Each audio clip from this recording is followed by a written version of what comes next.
Salut les cuistots, c'est Alex et bienvenue dans cette vidéo de présentation de WordPress 5.8. Alors, si vous étiez resté un petit peu sur votre faim avec la version 5.7 il y a déjà 4 mois et demi, eh bien là, je vais vous le dire, vous allez vous régaler parce qu'il y a vraiment pas mal de nouveautés dans cette nouvelle version de WordPress qui arrive le mardi 20 juillet normalement, il y aura peut-être quelques jours d'écart, mais en tout cas voilà.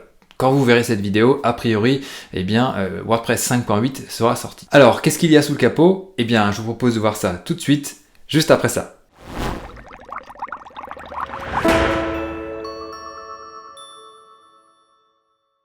Alors là, vous allez me dire, Alex, c'est quoi ces nouveautés? Eh bien, on va voir ça tout de suite sur mon écran. Et donc là, comme on le voit ici, c'est la gestion des widgets à l'aide de blocs. Donc on va pas tergiverser, on va aller tout de suite dans Apparence Widget pour voir à quoi ça ressemble. Et donc là, voilà, j'ai le thème 2021 et voici à quoi ça ressemble. Donc on en a terminé avec les widgets, je ne sais pas si vous vous rappelez, mais normalement oui, il y avait plein de widgets sur la gauche ici et on les glissait sur la droite. Maintenant, c'est terminé, on passe au bloc. Là, on a chaque zone de widget qui est matérialisée, donc ça, bien entendu, ça dépend de votre thème. Là, le thème que j'utilise en possède qu'une, et on a une zone pour des widgets désactivés qu'on souhaite éventuellement réutiliser plus tard. Donc ça jusqu'à présent, ça change pas, c'est la même philosophie, mais c'est juste géré avec des blocs. Donc là, on a nos widgets par défaut, donc on a le widget recherché, article récent, etc.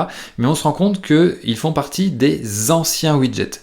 En effet, ils les ont adaptés pour que tout continue de fonctionner normalement, mais on va devoir mettre de nouveaux widgets, ou laisser ceux-là si on le souhaite, mais si on veut enrichir son pied de page ou sa colonne latérale, eh bien, il va falloir mettre des blocs. Et exactement comme dans l'éditeur de contenu, on fait ajouter un bloc, et puis on va pouvoir chercher parmi les blocs disponibles, tout ce qui nous intéresse. Donc par exemple, si on peut faire une petite section à propos, eh bien on pourra mettre un paragraphe avec notre blabla.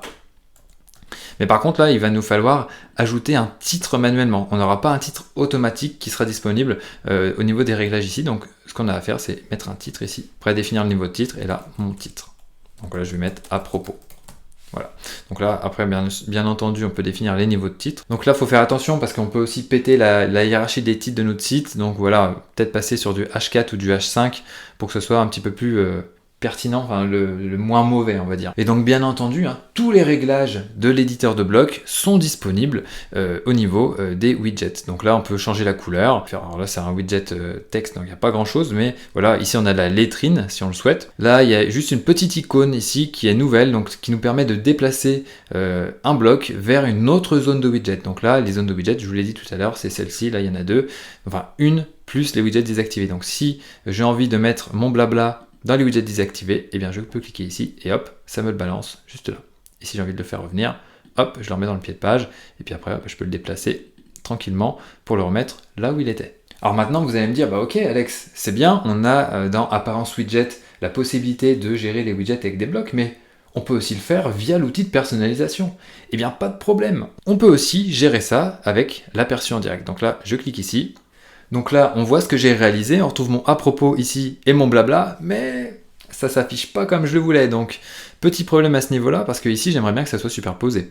Donc, je vais supprimer ça. Donc, on peut gérer ça ici. On voit que l'interface, elle est quand même assez... c'est un petit peu dépouillé, quoi, j'ai envie de dire. Là, c'est pas terrible. Et puis, on se dit, bah, ok, où sont les réglages de mes blocs maintenant? Par exemple, là, je vais remettre mon titre.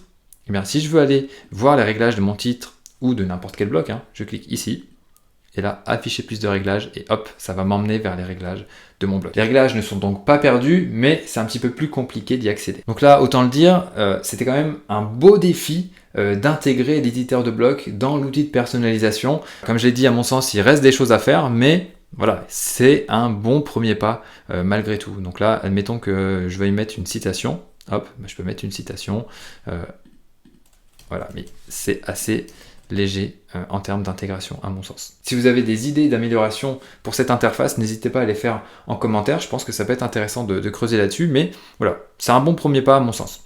Après, si vous n'aimez pas cette nouvelle gestion des widgets, eh bien vous avez toujours la possibilité de revenir aux anciens widgets en installant l'extension classique Widget, un petit peu comme Classic Editor pour les personnes qui ne voulaient pas du nouvel éditeur, et bien là on a Classic Widget pour revenir à l'ancienne interface des widgets. Donc ça, c'est plutôt pas mal de permettre de revenir en arrière si on le souhaite, si on préfère avoir une gestion, on va dire, à l'ancienne.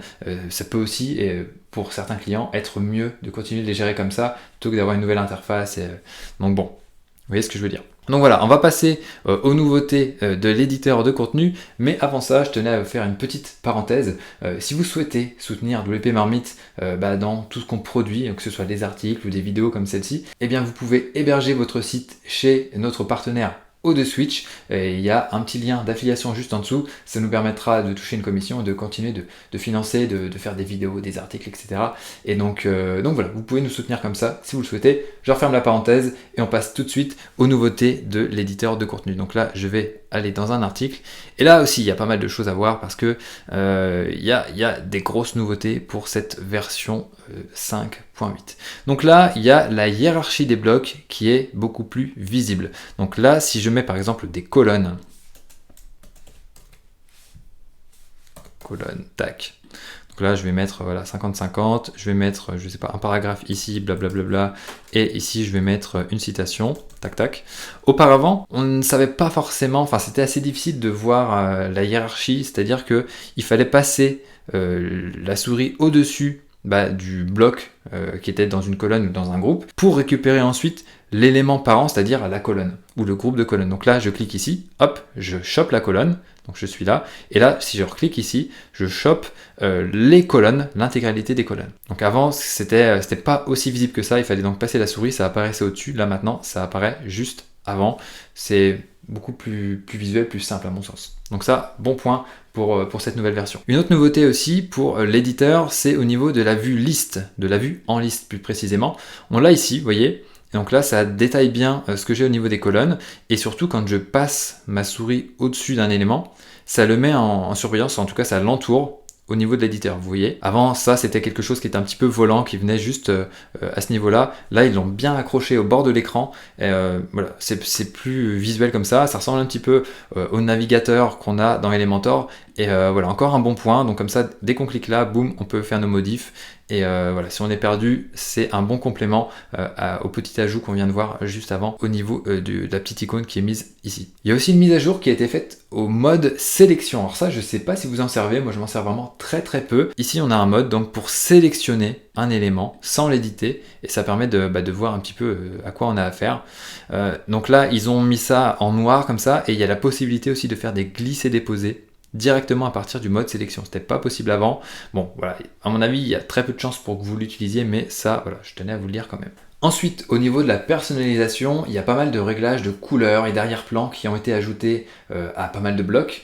Et aussi, une chose qui est intéressante, c'est qu'on peut désormais définir une couleur de lien. Donc là, mettons qu'il y a des liens dans ce paragraphe, et bien je peux les colorer avec certaines couleurs qui sont proposées par le thème ou avec une couleur personnalisée si je le souhaite. Aussi, j'aurais dû en parler tout à l'heure quand j'ai parlé des colonnes. Maintenant, aussi dans les colonnes, on peut définir une marge interne. C'était pas le cas avant. On peut faire une marge interne, donc un padding en CSS. Donc vous pouvez désormais ajouter ça au niveau de vos colonnes. Alors par contre, j'ai testé sur un autre thème, ça marche pas avec tous les thèmes encore. Donc voilà, attention à ça, ça sera peut-être pas forcément actif sur votre installation de WordPress. En termes de personnalisation, on peut aussi ajouter désormais des dégradés sur un tableau. Donc là, attention encore une fois au sapin de Noël qui nous guette, mais voilà, on peut faire des tableaux assez sympas avec des dégradés. On peut transformer une image en bannière si on a envie de mettre du texte par-dessus. Donc avant, on pouvait très bien faire ça comme ça, mettre bannière, mais là on a une petite icône ici, ajouter un texte, et donc là on a véritablement transformé notre image en bannière. Autre nouveauté aussi pour les images, c'est l'arrivée de ce que l'on appelle les filtres duotone. Alors qu'est-ce que c'est que ce truc? Eh bien ça nous sert à personnaliser des images qu'on a sur notre site, sur nos publications. Donc je vais cliquer ici. Et là, ça va me proposer plusieurs filtres. Donc je vais cliquer et vous voyez, je peux avoir du noir et blanc, mais je peux avoir des couleurs un petit peu plus vives. Et bien entendu, on peut le définir, ça, il n'y a pas de souci. Donc là, encore une fois, on peut se méfier parce que ça peut aller vite dans le sapin de Noël. Mais en tout cas, l'avantage de ça, c'est que ça permet, si vous voulez, de mettre n'importe quelles images en fait dans le style de notre thème pour que ça corresponde à notre charte graphique. Donc si on a envie d'appliquer un léger filtre pour colorer nos images, et ça peut être vraiment sympa. Donc là, on dirait un peu que je fais des rayons X de ma tasse de papier Marmite, mais ça permet de personnaliser les images assez facilement. Voilà, à vous de voir après si ça sera utile dans votre cas. D'ailleurs, dites-moi ce que vous en pensez en commentaire, parce que c'est une fonctionnalité qui a l'air assez mise en avant par WordPress, mais voilà, est-ce que vous allez vous en servir? Oui, non? Dites-moi tout en commentaire. Ah, au niveau des bannières, j'ai oublié de vous dire quelque chose. Admettons que j'ai une bannière, je prends une image dans ma médiathèque. Allez, tiens, je vais prendre le suite. Si je souhaite personnaliser l'image de ma bannière, enfin la remplacer, eh bien je peux faire glisser une image maintenant directement ici. Avant on pouvait le faire sur les images, hein, vous voyez, si j'ai envie de remplacer une image je peux le faire directement là, mais on ne pouvait pas le faire pour les bannières, donc maintenant on peut le faire si on le souhaite. Donc là je ne vais pas le faire, mais vous voyez un petit peu ce que ça donne. Maintenant, admettons que vous ayez envie de mettre un fichier PDF sur votre site. Donc là je mets fichier, je mets le bloc, je vais glisser un PDF. Avant on avait quelque chose assez simple, hein, on avait un lien tout simplement, et là, hop, j'ai un aperçu de mon fichier PDF. Donc là, c'est plutôt pas mal. Donc là, j'ai pris le guide des noms de domaine qui est sorti tout récemment sur le blog. Vous voyez, il y a 54 pages, donc on pourrait lire vraiment tout le guide si on le souhaite. On a la possibilité d'afficher des PDF comme ça directement sur le blog, et si on le souhaite, hein, on peut revenir sur une mise en page un petit peu plus classique en cliquant tout simplement sur ce bouton. Hop. En tout cas pour les PDF c'est quand même assez sympa, ça évite d'avoir une extension dédiée qui affiche les PDF embarqués, donc voilà, encore un bon point pour cette nouveauté. Autre nouveauté intéressante, si jamais vous utilisez les icônes de réseaux sociaux ou les boutons, vous avez la possibilité de jouer maintenant sur la justification. Donc je vais le faire pour les boutons, ça sera plus parlant à mon avis, donc admettons que je mette plusieurs boutons, et maintenant ici, donc avant on pouvait mettre en grande largeur, pleine largeur, ici je peux justifier à gauche, justifier les éléments au centre. Donc voilà, dès qu'on sort de l'édition, on peut voir un petit peu ce que ça donne. Justifier à droite, donc ça va me les mettre à droite.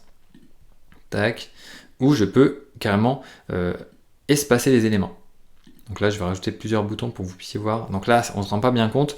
Mais si je fais la même chose avec des icônes de réseaux sociaux, vous allez voir. Tac. Donc là, je vais en ajouter quelques-unes. Si je fais espace entre les éléments, et que je sors du bloc, voilà, ça me les espace, ça me les met vraiment à équidistance. Donc voilà pour la petite nouveauté rapide que je voulais vous montrer au niveau de ça. Une dernière chose pour les icônes de réseaux sociaux, maintenant on peut avoir une composition qui nous est proposée dès qu'on l'ajoute à ce niveau-là. Composition ici, et donc là on a des compositions de blocs qui nous sont proposées. Alors à terme on aura de plus en plus de compositions qui nous seront suggérées quand on ajoutera un nouveau bloc. Mais voilà, si on le souhaite, on a quelque chose déjà de préconfiguré avec tout ce qui est les réglages par défaut du thème. Donc ça aussi, assez sympa. J'ai un petit peu peur aussi que ça surcharge un peu l'éditeur. D'ailleurs, à ce titre-là, si jamais vous voulez avoir un éditeur super simple, mais un éditeur de blocs, je vous incite à installer l'extension Safe Block Editor qu'on a développé pour avoir quelque chose de vraiment propre. Je referme cette nouvelle parenthèse et on va pouvoir continuer avec la mise à jour du processus de création d'un bloc réutilisable. Donc, je ne sais pas si vous en servez beaucoup, mais les blocs réutilisables, c'est assez pratique parce que ça permet donc d'enregistrer un bloc et de le réutiliser partout sur notre site. Donc si vous avez, je sais pas, des sortes d'appels à l'action, vous pouvez les enregistrer et les réutiliser dans plusieurs articles, plusieurs pages. Et surtout, si vous faites une modification sur n'importe lequel de ces blocs, eh bien, ça sera répercuté sur l'ensemble du site.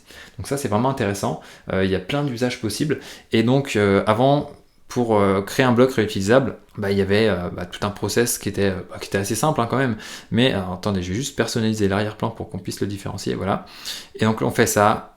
Ajouter au bloc réutilisable. Avant, ça l'ajoutait automatiquement. Maintenant, ça nous demande de lui donner un nom. Donc là, je vais l'appeler, je sais pas, mon bloc. J'enregistre. Et donc là, j'ai mon bloc réutilisable qui est disponible. Autre nouveauté aussi pour les blocs réutilisables, c'est qu'on peut, alors je vais enregistrer, comme ça je vais pouvoir vous montrer ça, gérer les blocs réutilisables. Et maintenant, il y a des révisions qui sont disponibles au niveau des blocs réutilisables. Donc là, si je fais une modif, je mets à jour. Et là, au niveau de mon bloc réutilisable, normalement, je vais avoir la révision qui va s'afficher. Voilà, 2 révisions. C'était pas le cas avant. Donc je reviens dans mon article, parce que voilà, vous pensez qu'on en a fini, mais non, il y a des nouveaux blocs qui sont disponibles dans l'éditeur. Donc là, je vais faire sauter mon bloc réutilisable. Tac, salut mon gars. Et je vais vous montrer ce qu'il y a de nouveau en termes de blocs. Donc là, il y a le bloc logo du site. Donc là, je ne l'ai pas défini, mais on peut l'ajouter. On peut avoir le bloc titre du site. Voilà, WP Marmite, hein, c'est le nom de mon site local. On a aussi donc un bloc là qui est vraiment super important, qui va vraiment être mis en avant quand arrivera ce qu'on appelle le full site editing, donc la possibilité de personnaliser l'intégralité de notre site avec des blocs, donc l'en-tête, le pied de page, etc. Mais là, si vous voulez, on est dans le premier pas vers le full site editing. Donc là, pour l'instant, il n'y a que quelques blocs qui ont été ajoutés, dont le bloc boucle de requête. Donc en anglais, on appelle ça le bloc query. Et ce bloc-là, eh bien, nous propose d'ailleurs plusieurs mises en page, plusieurs patterns. Mais bon, autant vous le dire, là, ça n'a pas vraiment d'intérêt de mettre ça directement dans une publication, sauf peut-être si vous voulez faire remonter d'autres articles dans un article ou des articles au niveau d'une page. Si ça peut être intéressant. Par exemple, on peut choisir ça. Et donc là, on peut mettre, ok, je veux que ça me remonte des publications de type article, les ordonner de telle façon.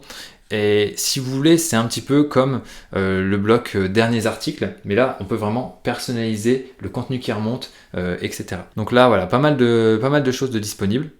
On peut choisir le nombre d'éléments par page. Donc moi, j'ai qu'un article sur mon site de test, donc ça ne va pas afficher grand-chose.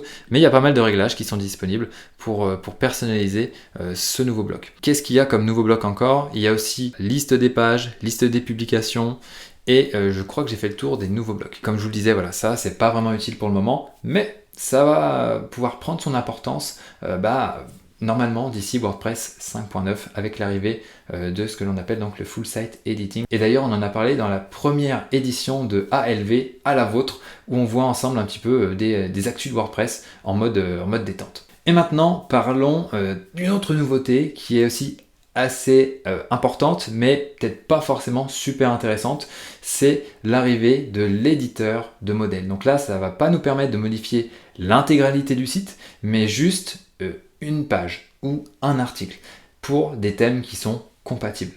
Donc on va voir ensemble ce que ça donne. Et pour ça, je vais changer de thème parce que le thème 2021 ne fonctionne pas bien pour vous montrer ça.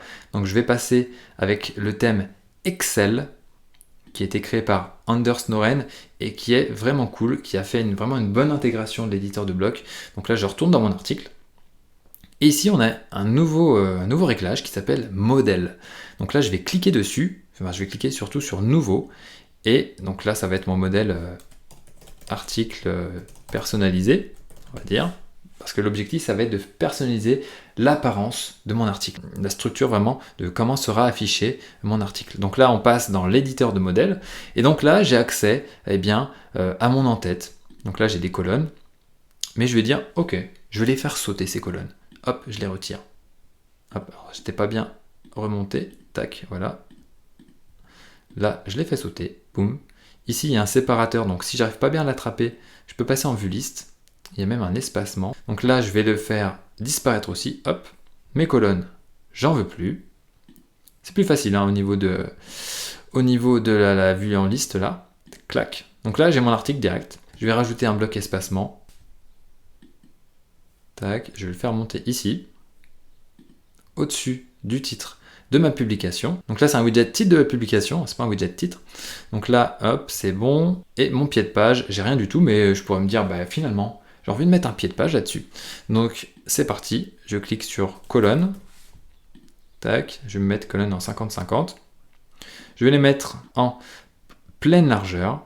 Ici, j'ai envie de mettre créer par WP Marmite. Et puis ici, je vais mettre, je sais pas, des icônes de réseaux sociaux par exemple. Tac. Je vais ajouter le Twitter. Je vais laisser, et puis le Instagram. Je vais les aligner. Je vais pas mettre les liens, mais je vais les aligner à droite. Tac. Et donc là, voilà ce que ça donne. Donc là, je vais enregistrer, je vais mettre à jour mon article et mon modèle. Tac.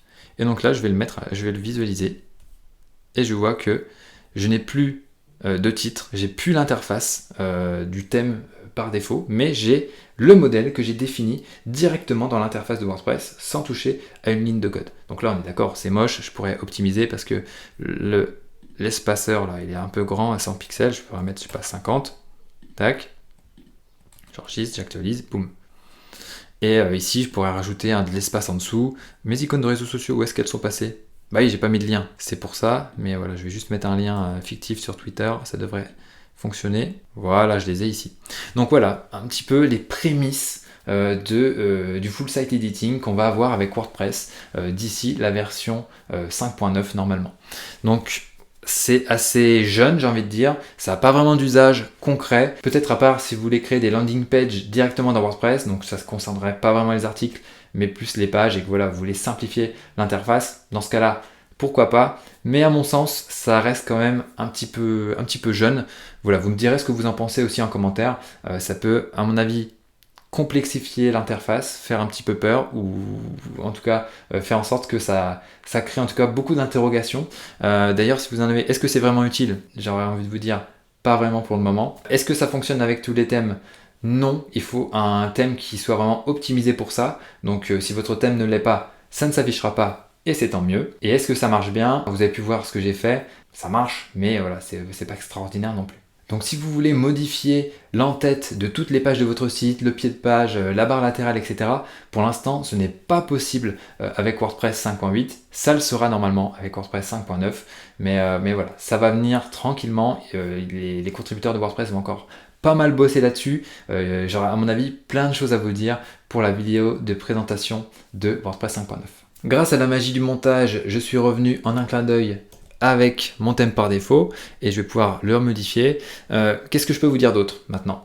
Eh bien, les thèmes par défaut justement sont dotés de composition. Donc, on a 2021, mais aussi 2020 et ceux d'avant, quelques-uns de ceux d'avant, pas tous, mais ils ont désormais des compositions qui sont disponibles, donc en passant par ici. Voilà. Si jamais vous utilisez Internet Explorer 11, eh bien désormais, WordPress ne le prendra plus en charge, donc adios IE11. On peut désormais aussi insérer des images au format WebP, donc ça c'est plutôt pas mal. Donc là j'ai une image WebP sur mon bureau et je peux la glisser ici, tac, et ça s'affiche convenablement, il n'y a plus de message d'erreur. Donc là ça c'est plutôt une bonne nouvelle pour la performance. Après, au niveau des mises à jour un petit peu plus techniques et qui concernent les développeurs, eh bien, il y a un nouveau fichier qui a été introduit pour les thèmes. C'est le fichier theme.json qui nous permet de définir pas mal de réglages pour l'éditeur, notamment des styles, mais aussi pas mal d'autres choses. Il y a aussi la possibilité de charger uniquement le CSS des blocs qui sont présents sur la page, donc ça c'est super intéressant. Au lieu de charger l'intégralité du code CSS de tous les blocs sur chaque page, ça va pouvoir charger uniquement ce qui est pertinent, ce qui est chargé, ce qui va s'afficher à l'écran. Donc voilà, ça c'est pas encore disponible pour tous les thèmes, mais c'est quand même une bonne avancée également. Les deux dernières choses que je peux vous dire concernant les nouveautés qui sont un petit peu plus réservées aux développeurs, c'est l'ajout d'un champ Update URI dans des plugins qui peuvent être développés de façon personnalisée et ça évitera qu'ils soient écrasés lors d'une mise à jour si jamais le nom du plugin correspond à un nom d'un plugin qui est disponible sur le répertoire officiel. En gros, si moi je m'amuse avec mes petits doigts à développer un plugin et que je l'appelle, je sais pas, Yoast SEO, si jamais il y a Yoast SEO qui sort une mise à jour, bah, mon beau plugin personnalisé, eh bien, il sera totalement écrasé par la mise à jour de Yoast SEO. Donc voilà, ce petit réglage, ce nouveau champ qu'on peut mettre dans l'entête des extensions, ça va permettre d'éviter ce genre de boulette. Bon, bien entendu, personne n'appelle une extension Yoast SEO, mais des fois il y a des noms comme ça, on n'a pas forcément fait la vérification, qui existent déjà dans le répertoire officiel, et il suffit que le développeur sorte une mise à jour, et puis pouf, son travail est totalement écrasé. Et la dernière chose dont je voulais vous parler, c'est la possibilité pour les développeurs d'enrichir la page santé du site, notamment en rajoutant de nouveaux onglets. Voilà, on arrive à la fin de cette vidéo. Merci infiniment d'être resté jusqu'au bout, c'était assez costaud. Et puis j'ai envie de vous dire, maintenant que vous êtes là, et si vous n'êtes pas abonné, eh bien abonnez-vous et cliquez même sur la cloche pour recevoir les futures vidéos de WP Marmite. Maintenant, j'ai envie de vous dire qu'il n'y a plus qu'à expérimenter, tester de votre côté, voir ce que ça donne. Dites-moi ce que vous en avez pensé en commentaire. Je suis sûr qu'il y a pas mal de choses qui vont vous faire réagir.